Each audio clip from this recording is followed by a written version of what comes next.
Hello बच्चों, जय Hind. Welcome है फिर से आपका एक बार इस चैनल पर। आज जो मैं लेक्चर लाई हूँ आपके लिए लेक्चर है क्लास 9th का, जिसमें हम chapter 4 linear equation into variables का पार्ट 2 कंटिन्यू कर रहे हैं। प्रीवियस लेक्चर में हमने एक्सरसाइज 4.3 में क्वेश्चन 5 तक कवर किया था और आज हम कंटिन्यू करेंगे क्वेश्चन नंबर 6 से। सो एनसीईआरटी एक्सरसाइज 4.3 क्वेश्चन नंबर 6 से मैं स्टार्ट कराता हूं। जो 6 क्वेश्चन है वो ये है, if the work done by a body on application of a constant force is directly proportional to the distance traveled by the body, express this in the form of an equation into variable and draw the graph of the same by taking the constant force as 5 unit. Also read from the graph the work done when the distance traveled by the body is first part is 2 unit and the second part is 0 unit. तो question में एक information दे रखी है, work done जो होगा that is directly proportional to the distance travelled, और यहाँ पर हमें इसे दो इक्वेशन लीनियर इक्वेशन की फॉर्म में रिप्रेजेंट करना है, दो वेरिएबल्स की, और इसके बाद इसके ग्राफ को ड्रॉ कर हमें यहाँ पे आंसर्स को देने हैं। देखिए वर्क डन जो होगा that is directly proportional to the distance travelled, और यहाँ पे दिया है on application of a constant force. Force जो यहाँ पर है वो कांस्टेंट है, जिसे यहाँ पर 5 यूनिट कहा गया है। तो देखिए जो इंफॉर्मेशन गिवन है, अगर उस इंफॉर्मेशन को हम रिप्रेजेंट करें, work done is directly proportional to the distance travelled. थोड़ी सी साइंस में यहाँ पे लगा दे रहा हूँ बेटा आपके लिए। जब भी इस प्रोपोर्शनलिटी के साइन को हटाया जाता है और इसकी जगह इक्वल टू लगाते हैं तो एक यहाँ पर कांस्टेंट आ जाता है, और यहाँ पर जो कांस्टेंट है वो हमें दिया है फोर्स। तो यानी कि जो वर्क डन होगा that is force multiplied by the distance travelled, और फोर्स यहाँ पर कांस्टेंट हमें दिया है 5 यूनिट। तो हमने यहाँ पर बेटा क्या करा, जो वर्क डन है इसे तो हम y से डिनोट कर रहे हैं, और जो डिस्टेंस ट्रेवल्ड है इसे हम x से डिनोट कर लेंगे। तो इन वैल्यूज को अगर हम यहाँ पे रिप्लेस करें, वर्क डन y है और कांस्टेंट फोर्स हमें 5 दिया है, डिस्टेंस को हमने यहाँ पर x माना था, लीनियर इक्वेशन बन चुकी है, y is equal to 5x। इसके ग्राफ को ड्रॉ करना है, तो ग्राफ ड्रॉ करने का सही तरीका क्या होता है ये आपको मैंने प्रीवियस लेक्चर में बताया था। अगर आपने वो लेक्चर नहीं देखा है तो डिस्क्रिप्शन बॉक्स में जाइएगा, वहां पर मैंने उसका लिंक पेस्ट किया, वहां से आप उस लेक्चर को देख सकते हैं। तो हम यहाँ पर ग्राफ ड्रॉ करने के लिए कुछ वैल्यूज को पुट करते हैं। जैसे x को मान लो अगर मैं 0 पुट करता हूं तो y जो है ये भी बेटा 0 हो जाएगा, और x को अगर मैं 1 से रिप्लेस करता हूं तो y की वैल्यू 5 आएगी। x को अगर मैं 2 से रिप्लेस करूंगा तो y की वैल्यू आएगी 10। तो हमें क्या करना है, इसके ग्राफ को ड्रॉ कर लेना है, जिसके लिए हम यहाँ पर एक कोऑर्डिनेट प्लेन को कंसीडर करेंगे। तो ये मैंने बना दिया है बेटा कार्टेशियन प्लेन, या इसे हम बोलते हैं coordinate plane. Positive x axis, और यहाँ पर जो ये है negative x axis, positive y axis, और ये हो गई है नेगेटिव y एक्सिस। तो मैंने नेगेटिव साइड में ज़्यादा अब मार्जिन नहीं रखा है, क्योंकि यहाँ पर ये प्रैक्टिकल प्रॉब्लम है जिसमें सब कुछ पॉजिटिव ही होगा। ग्राफ अलग बात है, नेगेटिव साइड में जा सकता है, लेकिन प्रैक्टिकली अगर हम देखें तो कभी भी वर्क डन नेगेटिव नहीं होगा और ना ही डिस्टेंस ट्रेवल नेगेटिव होगी। ठीक है बेटा, तो यहाँ पर हम पॉइंट लगाते हैं। देखिए पॉइंट x में हमारे बहुत कम है, ये पॉइंट 1 है, ये 2 है, फिर भी हमने 3-4 पॉइंट को यहाँ पे मार्क कर दिया, और y के लॉन्ग 2 3 4 5 6 7 8 9 और ये 10 हो गया। तो इस तरह से मैंने यहाँ पर ये कुछ पॉइंट मान लिए हैं।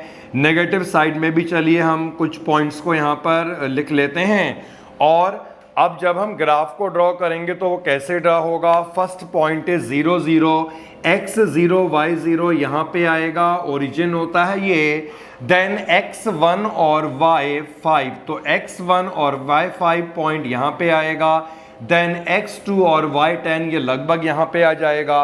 इन 3 पॉइंट को प्लेस करने के बाद जब हम यहाँ पर लाइन बनाएंगे तो बेटा हम देखेंगे बिल्कुल यहाँ पर एक स्ट्रेट लाइन बनेगी। तो इस तरह से ये लाइन बन चुकी है स्ट्रेट, और लीनियर इक्वेशन का ग्राफ जब भी ड्रॉ करते हैं तो उसमें एक स्ट्रेट लाइन ही तो बना करती है।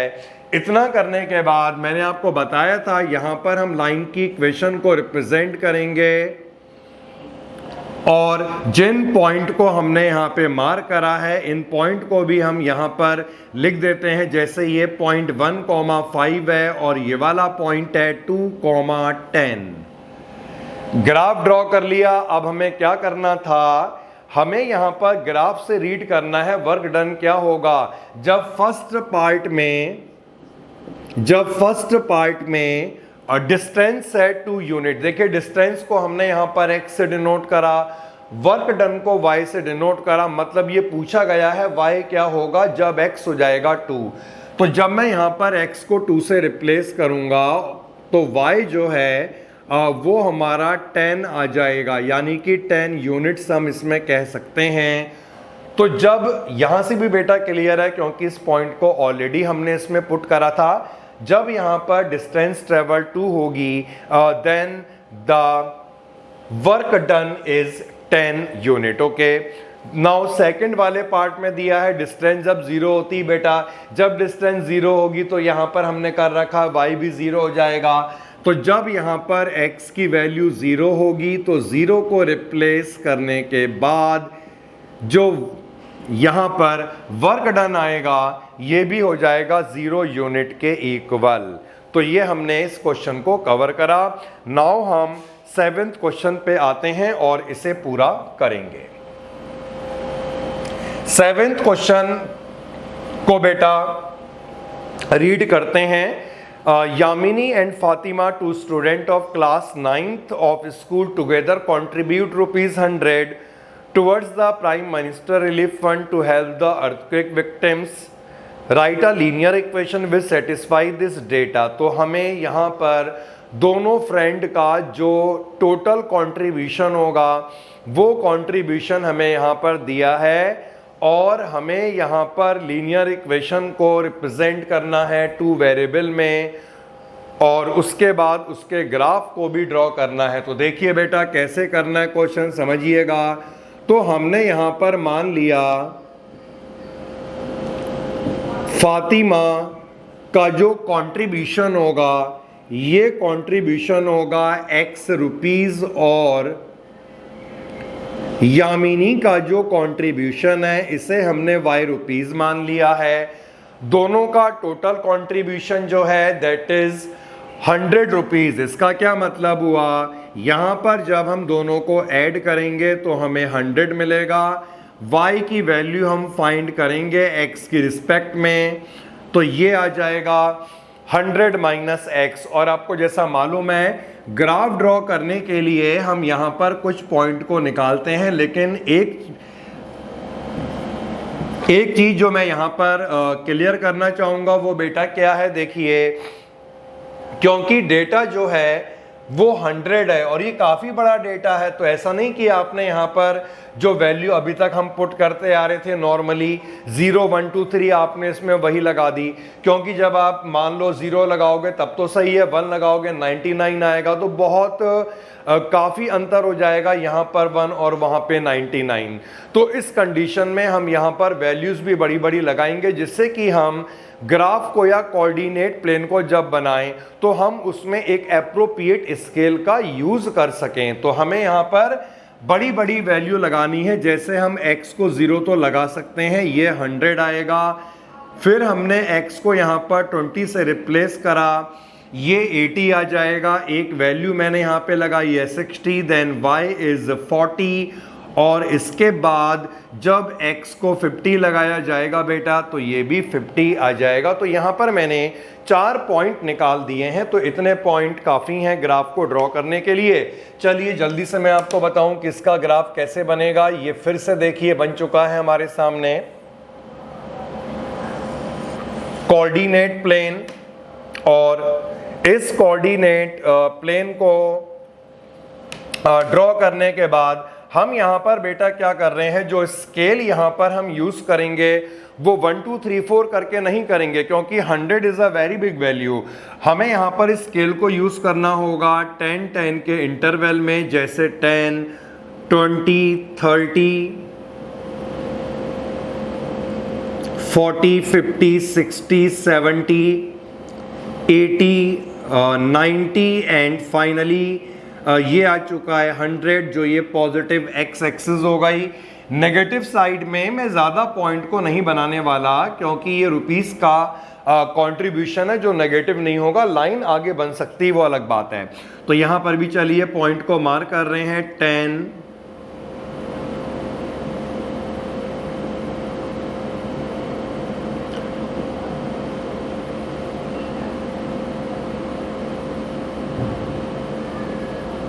70 80 90 और ये फाइनली जो पॉइंट आया ये 100 आ गया। पॉजिटिव वाई एक्सिस हो गई, नेगेटिव वाई एक्सिस हो गई और ये नेगेटिव एक्स हो गई। यहाँ पर भी चलिए कुछ पॉइंट को मार्क कर रहे हैं, जैसे ये -10 होगा, -20 होगा और -30। अब मैं यहाँ पर बेटा पॉइंट को प्लॉट करूँगा। फर्स्ट पॉइंट हमारा जो है वो x0 y 100, इसका मतलब है यहाँ पर ये y एक्सिस में आना चाहिए। सेकंड पॉइंट इज x20 और y 80, to ये बना x का 20 और y का 80 मेरा जो है वो लगभग यहाँ पे आने वाला है, ये इस तरह से। नेक्स्ट पॉइंट है 60 40, तो x 60 होगा और एंड y यहाँ पर 40 के इक्वल गिवन है, इस तरह से ये बन चुका है बेटा लगभग यहाँ पर। And finally x 50 and y 50 जो इसके आगे ही आएगा, तो ये चलिए लगा देते हैं पॉइंट 50 50 लगभग यहाँ पर। तो जब हम इन सभी पॉइंट को ज्वाइन करेंगे, तो ज्वाइन करने के बाद हमें यहाँ पर बिल्कुल एक स्ट्रेट लाइन मिलने वाली है। तो इस तरह से ये हमने लाइन को ड्रॉ करा और लाइन को ड्रॉ करने के बाद मैंने बताया था आपको हमें पॉइंट की पोजीशन को मेंशन करना पड़ेगा। जैसे ये वाला पॉइंट क्या है ये आपको लिखना पड़ेगा। ये वाला पॉइंट है x0 यहाँ पर था और y था यहाँ पर 100। ये वाला पॉइंट था x20 और y 80 and so on. Then line जो यहाँ पर रिप्रेजेंट हो रही है इसकी इक्वेशन को भी हम लिखेंगे और लाइन की इक्वेशन है x plus y is equal to 100। तो बेटा हमने यहाँ पर क्या करा, जब हम नॉर्मली ग्राफ में 1 यूनिट को 1 सेंटीमीटर लेते हैं तब हम स्केल को मेंशन नहीं करते हैं, क्योंकि हम ग्राफ के 1 कॉलम या 1 यूनिट को ही यूज कर रहे हैं और उसे हम 1 सेंटीमीटर मान रहे हैं। लेकिन यहाँ पर जो ग्राफ का 1 यूनिट है वो अलग हो चुका है। तो हम देख सकते हैं एक्स एक्सिस में हमने क्या लिया, जो ग्राफ का 1 यूनिट था ये क्या रिप्रेजेंट कर रहा है, 10 को रिप्रेजेंट कर रहा है। 10 क्या है, ये क्या था बेटा, कंट्रीब्यूशन यानी कि रुपीस। तो जब भी ऐसा केस आएगा जिसमें हम ग्राफ को 1 सेंटीमीटर से अलग यूज करेंगे तब हमें स्केल को मेंशन करना पड़ेगा। तो मैं आपको बताऊंगा किस तरह से स्केल को मेंशन करना। देखिए यहां पर हम लिखते हैं इसे ऑन एक्स एक्सिस 1 सेंटीमीटर या 1 यूनिट जो है ये 10 रुपीस को डिनोट कर रहा है और इसी तरह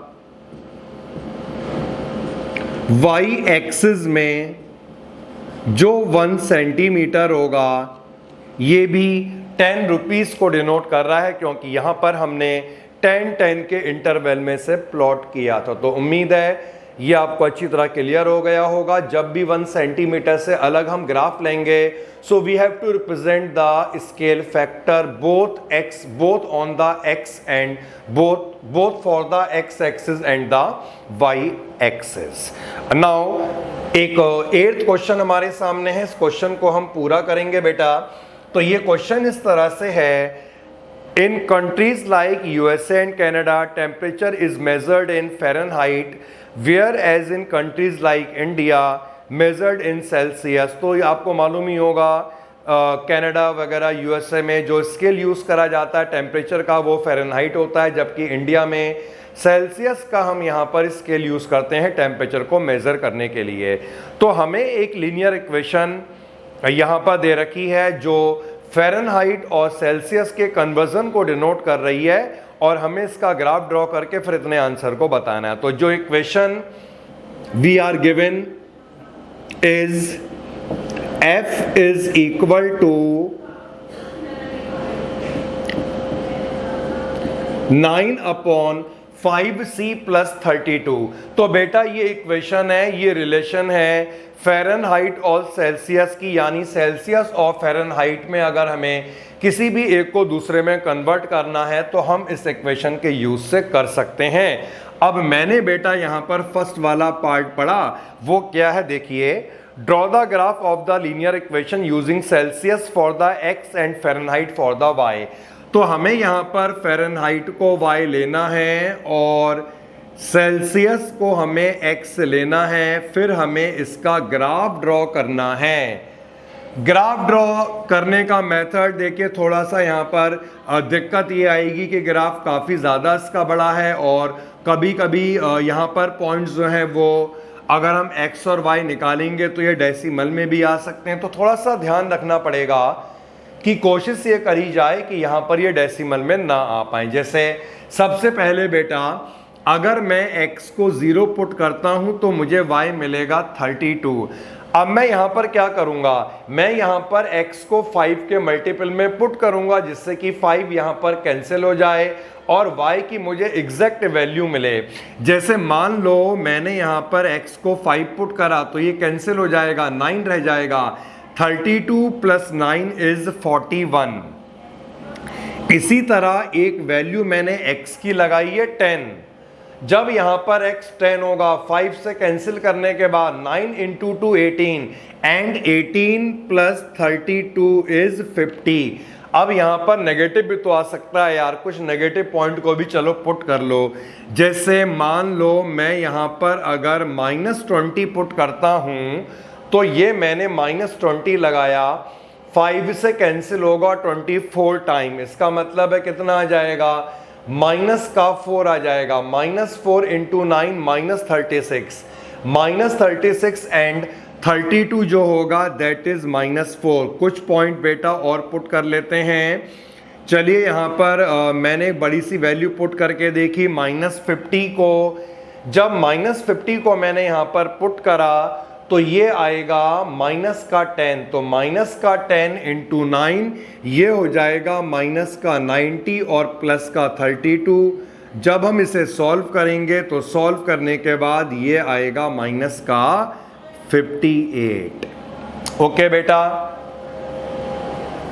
तो अब हम क्या करने वाले हैं, इसके लिए ग्राफ ड्रॉ करेंगे और सारी इंफॉर्मेशन को हम इस ग्राफ में रिप्रेजेंट करेंगे। तो लीजिए ये रहा अब आपके सामने ग्राफ। थोड़ा सा मार्जिन लेना पड़ेगा बेटा क्योंकि यहाँ पर नेगेटिव साइड में भी हमें पॉइंट्स को प्लॉट करना होगा।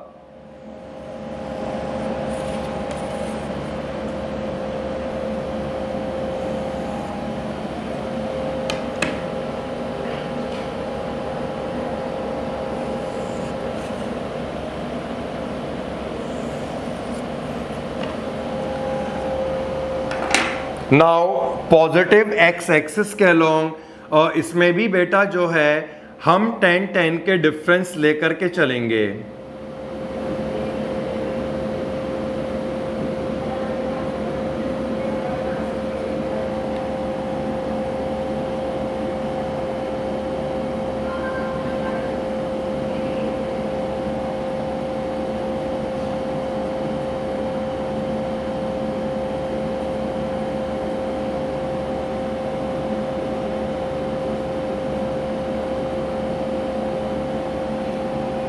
और यहाँ पर नेगेटिव पॉइंट को भी हमने मार्क करा है, -10, -20, -30, -40 और इसी तरह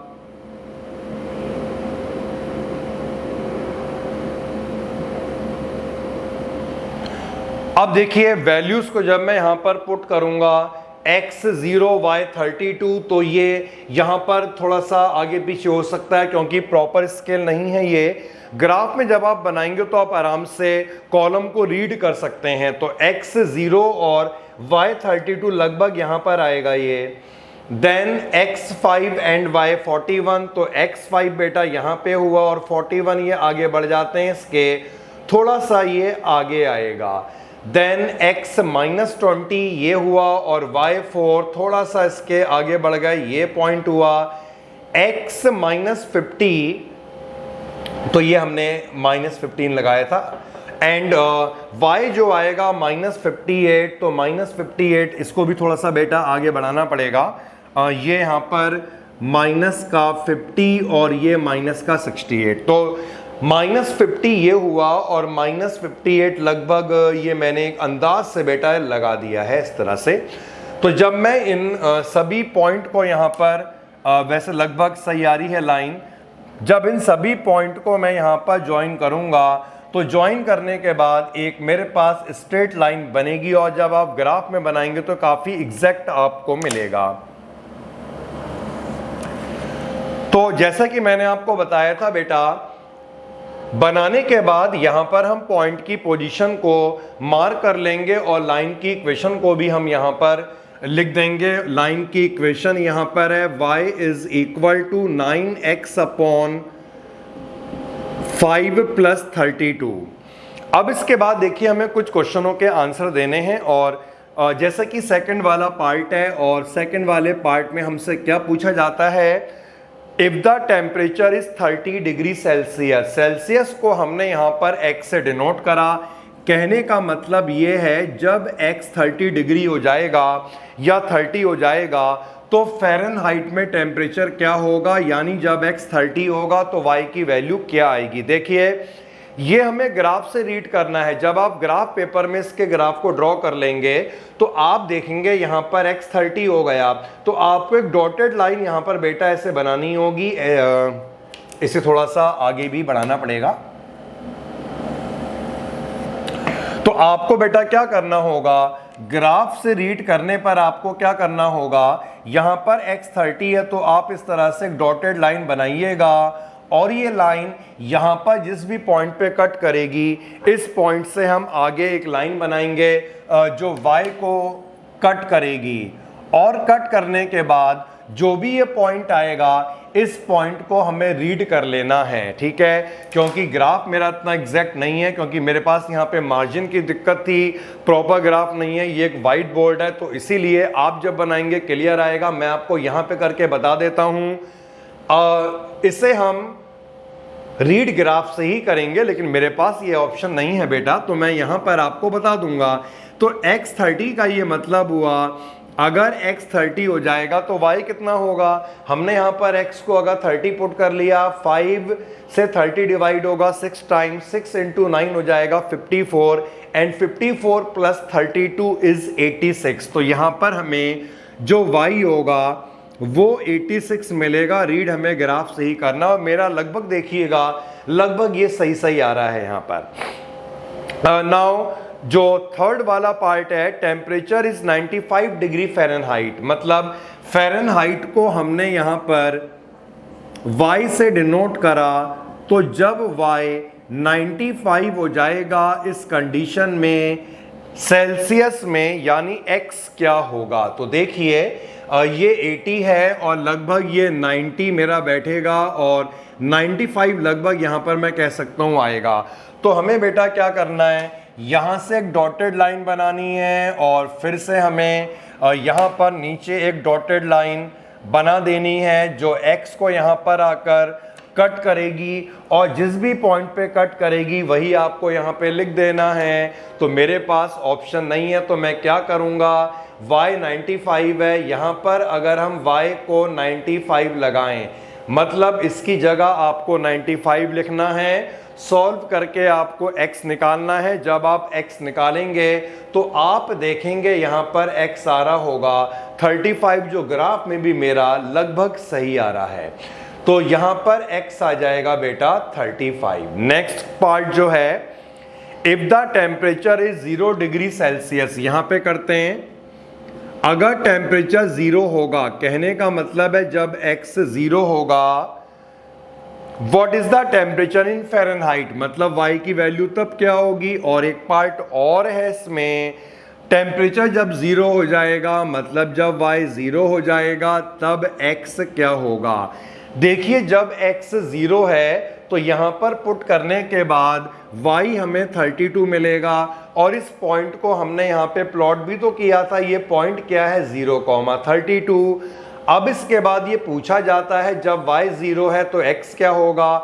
y 0 आपको दिख रहा होगा यहाँ पर है, तो यहाँ पर ये आपका y 0 है, तो इस कंडीशन में x क्या होगा निकालना है। इसके लिए देखिएगा यहाँ पर आपको y को 0 पुट कर देना है, इसे इधर ले जाना है और सॉल्व कर देना है। तो जब आप यहाँ पर सॉल्व करेंगे आप देखेंगे जो x आएगा वो लगभग 17.8 के आसपास आएगा, यानी 17.777 एंड सो ऑन, जिसे राउंड ऑफ करके हमने 8 कर लिया है।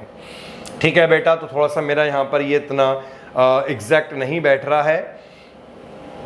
अब इसके बाद नेक्स्ट वाला जो पार्ट है वो है फिफ्थ वाला पार्ट, और ये क्या पूछ रहे हैं, is there a temperature which is numerically the same in both Fahrenheit and Celsius. क्या ऐसा कोई टेम्परेचर होगा जिस टेम्परेचर पर सेल्सियस और फ़ारेनहाइट दोनों इक्वल हो जाएंगे। कहने का मतलब है x और y दोनों की वैल्यू इक्वल हो जाएगी। तो इसके लिए बेटा मैं बताऊं, ये वैसे भी जनरल सा क्वेश्चन है।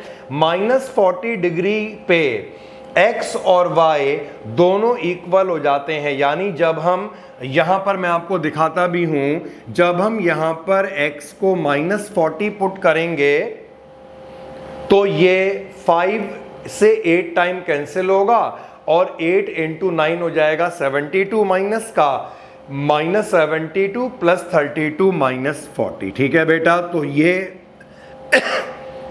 हमें यहां से रीड करना है।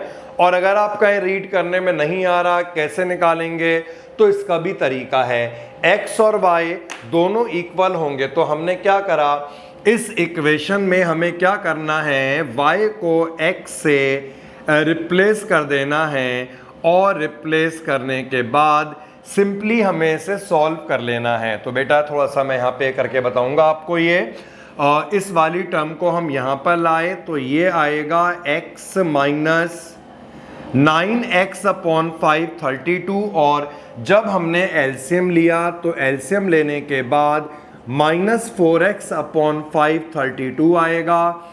ये 8 टाइम कैंसिल हो गया, इससे x हमें मिलेगा -40, और क्योंकि x और y इक्वल थे तो y भी आ जाएगा -40। तो वैसे भी बेटा ये जनरल नॉलेज का क्वेश्चन है, जीके का क्वेश्चन है, याद होना चाहिए। ऐसा टेम्परेचर जिस टेम्परेचर पर सेल्सियस एंड फ़ारेनहाइट दोनों इक्वल हो जाएं वो हुआ करता है -40 डिग्री सेल्सियस। ठीक, ओके। नाउ एक लास्ट एक्सरसाइज है बेटा, एक्सरसाइज 4.4। चलिए इसे आपको कवर करवाते हैं। एक्सरसाइज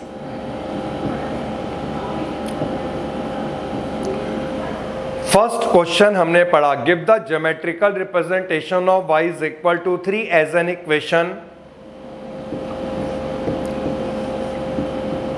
फर्स्ट पार्ट है in one variable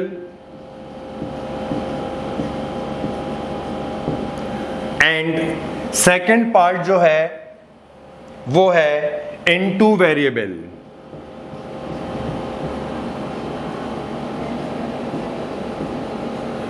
देखिए वन वेरिएबल और टू वेरिएबल का मैं आपको अंतर क्लियर करता हूं। टू वेरिएबल का मतलब है वहां पर एक्स वाई दोनों होंगे, यानी y की वैल्यू अगर ये है तो x क्या होगा, या x की वैल्यू कुछ अगर है तो y क्या होगा। तो वन वेरिएबल और टू वेरिएबल का एक अंतर तो ये हो गया, क्योंकि वन वेरिएबल में केवल एक वेरिएबल की वैल्यू ही होगी, दूसरे की नहीं होगी, और दो वेरिएबल में दोनों की वैल्यू होंगी। दूसरा अंतर यहाँ पर हम इस तरह समझेंगे बेटा, वन वेरिएबल में अगर हम कह रहे हैं y इज इक्वल टू 3, तो हमें इसका ज्योमेट्रिकल रिप्रेजेंटेशन देना है। आपने सुना होगा नंबर लाइन, नंबर लाइन में जब भी हम रिप्रेजेंट करते हैं तो वो नंबर लाइन क्या डिनोट करती है? y इज इक्वल टू 3 का मतलब वन वेरिएबल में ये है कि जब हम इसे वन वेरिएबल में रिप्रेजेंट करेंगे तो it means representation on the number line, क्योंकि नंबर लाइन का जो रिप्रेजेंटेशन होता है वो क्या डिनोट करता है कि ओरिजिन से कितनी डिस्टेंस है। तो नंबर लाइन का रिप्रेजेंटेशन बेटा वन वेरिएबल का रिप्रेजेंटेशन कहलाएगा। तो अगर हमें y इज इक्वल टू 3 को रिप्रेजेंट करना है तो देखिए बहुत सिंपल है, ये आपने 8th में पढ़ा था। एक नंबर लाइन हम यहां पर बनाएंगे, ये तो ओरिजिन हो गया और ओरिजिन के लेफ्ट साइड में नेगेटिव पॉइंट होंगे और यहां पर ये पॉजिटिव पॉइंट होंगे। y इज इक्वल टू 3 का मतलब क्या हुआ? ये केवल डिस्टेंस को डिनोट कर रहा है। अगर ये y की जगह x होता तब भी ऐसी बनता, क्योंकि यहां पर इसका मतलब है we are considering the distance origin से 3 डिस्टेंस। तो हम क्या करते थे, ओरिजिन से हम एक एरो बनाएंगे और ये एरो बेटा कहां तक पॉइंट करेगा? 3 तक पॉइंट करेगा। तो ये क्या हो गया? वन वेरिएबल का रिप्रेजेंटेशन, जिसका मतलब है ओनली लेंथ। अब बात करते हैं टू वेरिएबल की। बहुत ढंग से देखिएगा बेटा, जब भी हम टू वेरिएबल बोलते हैं तो दिमाग में आना चाहिए हमारे कोऑर्डिनेट प्लेन या कार्टेशियन प्लेन, क्योंकि टू वेरिएबल का मतलब ये होता है x और y दोनों का रिप्रेजेंटेशन। अब कोऑर्डिनेट प्लेन में बेटा जब हम पॉइंट को लगाते हैं तो वो क्या रिप्रेजेंट करता है? ये हमने इतना ग्राफ पढ़ लिया है। अगर मान लो कोऑर्डिनेट प्लेन में हमने यहां पर पॉइंट को लगाया तो ये टू वेरिएबल का रिप्रेजेंटेशन क्यों कहलाएगा? क्योंकि ये पॉइंट डिनोट करेगा इस पॉइंट की डिस्टेंस क्या है, x से क्या है और y से क्या है। यानी यहां पर डिस्टेंस दोनों एक्सिस से निकल रही है, इसीलिए ये दो वेरिएबल को रिप्रेजेंट करेगा। तो याद रखिएगा, representation in two variable means representation in the Cartesian coordinate plane and representation in one variable means the simple number line. तो अब देखिए यहां पर बात हो रही है टू वेरिएबल की, तो ये पॉइंट हमने लिख दिए हैं।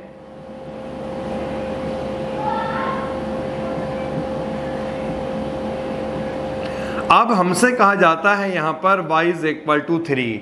अब क्योंकि ये टू वेरिएबल आ गया ना, तो y3 का क्या मतलब हुआ? ये पॉइंट y3 को डिनोट कर रहा है। देखिए तो हम क्या करेंगे, एक लाइन यहां पर हम बनाएंगे जो लाइन बिल्कुल पैरेलल होगी।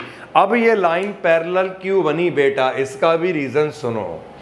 ये पैरेलल लाइन इसलिए बनी है क्योंकि जब लाइन x के पैरेलल होगी तभी तो इस लाइन में हर एक पॉइंट पर y3 होगा। जैसे मान लो अगर मैं इस पॉइंट की बात करूं तो ये वाला पॉइंट क्या है, x1 और y3। वैसे इसे लिखना नहीं है, लेकिन मैं आपको केवल समझाने के लिए लिख रहा हूं। अगर हम इस पॉइंट की बात करें तो ये वाला पॉइंट क्या होगा, 2,3। अगर मैं इस पॉइंट की बात करूं तो ये वाला पॉइंट क्या होगा, x-1 और y3। तो हमने क्या देखा यहां पर, इस पूरी लाइन में y3 है, x क्या है, x नहीं दिया था। x कुछ भी हो सकता है, 1 हो सकता है, 2 हो सकता है, 3, 4, -1, -2, -3 एंड सो ऑन। इधर बढ़ जाओ उधर बढ़ जाओ, कितनी x की वैल्यू आएंगी। तो टू वेरिएबल का ये मतलब है y3 है and what about x, x is any value. तो आपको इस तरह ध्यान रखना है, जब भी y इज इक्वल टू करके आए तो लाइन बनेगी x के पैरेलल, और जब x is equal to constant करके आए तो लाइन बनेगी आपकी y के पैरेलल। चलिए एक सेकंड पार्ट करेंगे तो ये कंसेप्ट आपको और क्लियर हो जाएगा। सेकंड पार्ट में ज्योमेट्रिकल रिप्रेजेंटेशन देना है और ये है 2x + 9 इज इक्वल टू 0। हमने यहां पर x की वैल्यू को फाइंड करा -9/2, जिसे पॉइंट में हमने निकाला तो -4.5 आएगा। अगर हम बात करें किस तरह से इसे हम वन वेरिएबल में रिप्रेजेंट करेंगे। तो ये ओरिजिन और ये 1 2 हमने बना दिया।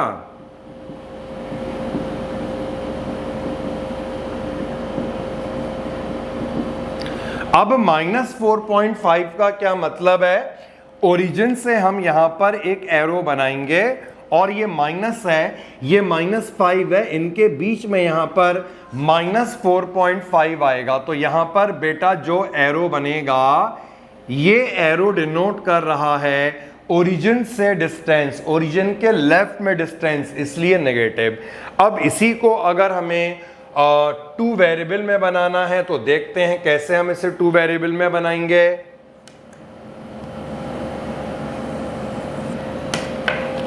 -4.5 का मतलब है यहां पर हमें और पॉइंट लेने होंगे, जैसे -3, ये रहा -4 और ये रहा यहां पर -5 और -6 भी लगा दिया। तो -4.5 का मतलब हुआ ये। अब हमें दिया है x का नेगेटिव, x के नेगेटिव का मतलब हुआ यहां पर जो लाइन बनेगी, ये लाइन इस तरह से बनेगी जो y के पैरेलल होगी। इसकी इक्वेशन को भी यहां पे लिख दीजिएगा। तो जैसा कि मैंने आपको बताया, अगर x is equal to constant आएगा, x is equal to constant, then line must be parallel to the y axis, and if y is equal to constant then line must parallel to the x axis. यहां पर x -4.5 है। किसी भी point को आप देखो, जैसे मैं ये वाला पॉइंट देख रहा हूं तो x -4.5 है, y क्या है 2, इसमें x -4.5 है, y कितना है 1। तो बेटा x -4.5 होगा, y क्या होगा एनी वैल्यू। ऊपर चले जाओ 1 2 3 4 एंड सो ऑन, नीचे आ जाओ तो -1 -2 -3 एंड सो ऑन। सो हमने ये प्रॉपर तरीके से इस चैप्टर को कवर करा, जिसमें मैंने आपको पूरा बेसिक बताया कैसे ग्राफ ड्रॉ करेंगे। प्रॉपर तरीका ग्राफ ड्रॉ करने का होता है, पॉइंट लिखते हैं, लाइन लिखते हैं एंड सो ऑन। तो बेटा ये लेक्चर यहाँ पे खत्म हुआ है लीनियर इक्वेशन 2 वेरिएबल का। नेक्स्ट लेक्चर मैं आपके लिए लेके आऊंगा बहुत जल्दी लाइंस एंड एंगल का। तो रिवाइज करते रहिए, पढ़ते रहिए, लिख लिख के देखिए, केवल वीडियो की तरह से ना देखें। तो मिलते हैं बेटा नेक्स्ट लेक्चर में, lines and angle. Okay, bye bye, take care, जय हिंद।